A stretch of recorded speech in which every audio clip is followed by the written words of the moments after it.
When it comes to Ragnarok, caves play a major role in surviving on PvP servers, so we proudly present our 1-man, 3-man, and 6-man caves with full base designs on Ragnarok Ascended. Coming at number 3, this can be found at 5.6 latitude and 59.6 longitude, and then there it is on the map. Now this can be found over on this massive island. It's right next to the swamp. It's one of the new islands, and this is known as Bat Cave. Now this is a brand new cave on Ragnarok, and this is going to be our first one. This is more of our 1-man cave, because it's more of like a smaller cave. It's going to be harder to build in here with a bigger tribe. However, even though it still does look small, it has a lot more room than you think.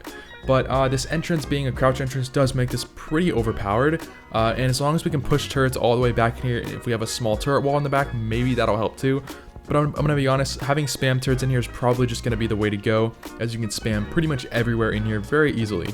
Now, the good part about it is that it does have a second room back here as well, and it also has a little bit of a water feature down below, so we're going to have to use cliff platforms or something for that. And over here is your second room. You have a good amount of room to work with in here. Again, on video, it does look pretty small, but trust me, you can fit indie forges, replicators, all kinds of stuff in here. But yeah, so let's get on to the full base design and just see what we can build. This video is sponsored by Mitra 9. Mitra 9 is a non-alcoholic supplement that quite literally makes you feel good. These drinks give you a high but without the impairment. They have a ton of great flavors, my favorite being root beer. If you're looking for a new drink to replace your coffee in the morning, Mitra is the way to go. Simply go to mitra9.com and use my code Outcasts for 25% off your entire order. Now, back to the video. Now here is the full base design. So on the exterior, I decided not to really go too crazy with anything because it is a 1-man.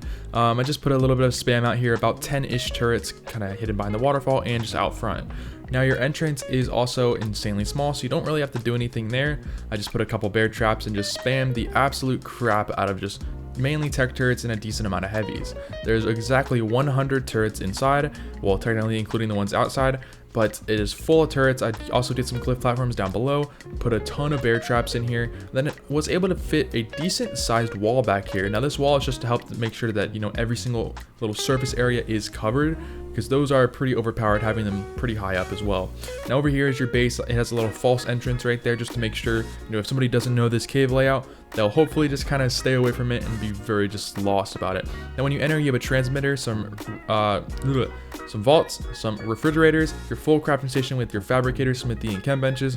You have 3 indie forges, your replicator over here in the middle, 2 vaults right there. Then over here you have a little bit of some daddy storages. Now you got your egg incubators there as well, some extra vault storage, then you have some large crop plots up above. You have a tinker desk, your main generator, some beds down below, and a pretty massive vault area. You also have some extra daddy storage over here, and then some extra cryo refrigerators. Coming at number 2, this can be found at 19.6 latitude and 65.3 longitude. Then there it is on the map. Now this is known as the lava cave. A lot of you guys should know this one. This one's going to be a bit of a controversial cave, just because, I'm not going to lie, building triple waterfall is still incredibly hard to do for some reason. It's just such a hard cave to defend, so that's why it's not on this list. So we're going to have to work with lava cave. Now lava cave has a good amount of room in here. It's got a couple different layers, and most importantly, it has a lot of lava, which is going to be overpowered for building, because that means that people cannot rocket run at all, and they have to run on that zigzag pattern all the way up to the base. So it's just really not possible to do. It's going to make for a pretty OP design, so let's get to the build. Now here's the full base design. So I went ahead and built a massive cage tower out front, kind of the opposite of the last one. Since it is a 3-man, so you're going to have a lot more people in here kind of working and functioning, you want a pretty good secured base. So on the exterior, you have a 4x4 kind of technically. I tried to get a floating tower in here, but it's tricky with the terrain layout and the foundation supporting. So I just personally didn't do that. You have about 100 turrets out here, and then inside you have a couple little spam turrets. Now if you want to build the turrets properly in here, build from the outside out, if that makes sense. Sorry, from the inside out. So have, you know, all your spam turrets inside, and then build out so you get about 200 to 300 turrets in here. Yeah, coming inside, we have some cliff platforms around the kind of like lava area with just a good amount of turrets, and there's 100 more turrets in here, as well as just a bunch of bear traps. Now yes, I know a lot of you guys are going to argue about this, but I specifically did this on purpose so that it's covering a just massive area, so people can't try to, you know, get above it or anything, just so it covers that main central spot. And I'm going to be honest, there's not a lot of room to just spam turrets, and the ceiling is a little too high. Now coming up here, this is your first layer. This is more of just like kind of a hatchery area. This area just kind of stores some stuff. I really didn't know what to do with that. Now up here you have your main crafting area, and because of the ground being slightly, awkwardly elevated, I wasn't able to really push everything down properly, so I had to build slightly up. Over here you got all your aberration stuff, some beer barrels, and then all of your vault walls.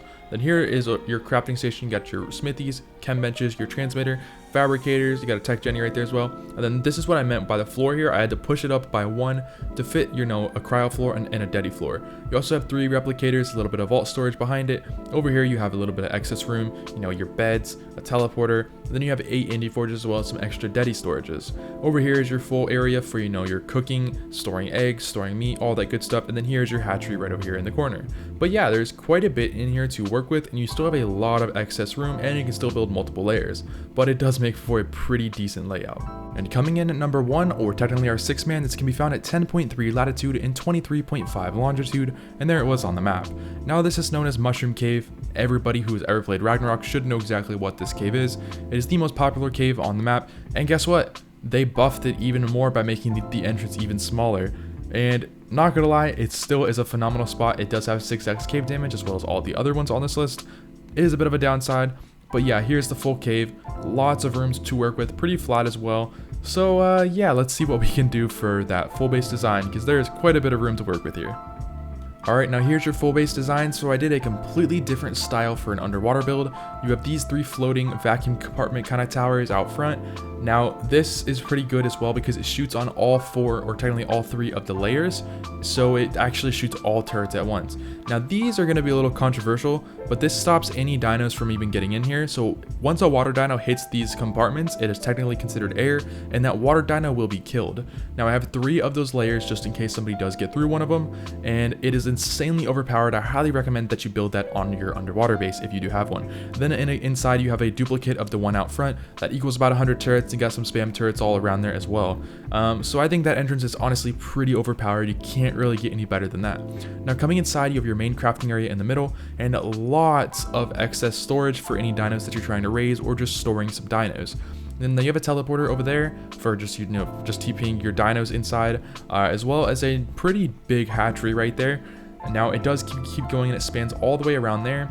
But let's go over here, and you have a ramp to get up here from the water, and this is your main central area where you're always going to be. You have 4 replicators, you got a pretty big amount of deady floors right there, good amount of storage, a lot of fabricators, you got your chem benches over here on the side, an absolutely massive vault storage, which you can build more if you need to. There's plenty of room to do that.